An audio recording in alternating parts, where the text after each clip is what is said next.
France நாடாளுமன்ற தேர்தலில் எந்த கட்சிக்கும் பெரும்பான்மை கிடைக்காததை அடுத்து அடுத்த பிரதமர் தேர்வு செய்யப்படும் வரை கேப்ரியல் அட்டால் காபந்து பிரதமராக நீடிப்பார் என்று அந்நாட்டு அதிபர் மேக்ரான் தெரிவித்திருக்கிறார். பிரான்ஸ் நாட்டில் கடந்த ஜூன் 30ஆம் தேதி நாடாளுமன்ற தேர்தலின் முதல் சுற்று நிறைவடைந்த நிலையில் கடந்த 7ஆம் தேதி 2ஆம் சுற்று தேர்தல் நடைபெற்றது. இதில் அதிபர் இமானுவேல் மேக்ரானின் மையவாத கூட்டணியும் இடதுசாரி கூட்டணியும் கைகோர்த்து வியூகங்கள் வகுத்திருந்த நிலையில் அதன் விளைவாக வலதுசாரிகள் 143 இடங்களை மட்டும் கைப்பற்றி தோல்வியை தழுவின.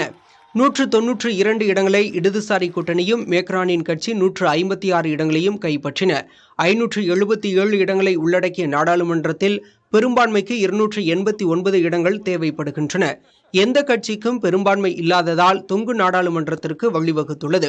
இதனையடுத்து பெரும்பான்மையை இழந்த காரணத்தால் பிரதமராக இருந்த கேப்ரியல் அட்டல் தனது பதவியை ராஜினாமா செய்தார். அடுத்த பிரதமர் தேர்வு செய்யப்படும் வரை காபந்து பிரதமராக கேப்ரியல் அட்டல் நீடிப்பார் என தெரிவிக்கப்பட்டுள்ளது.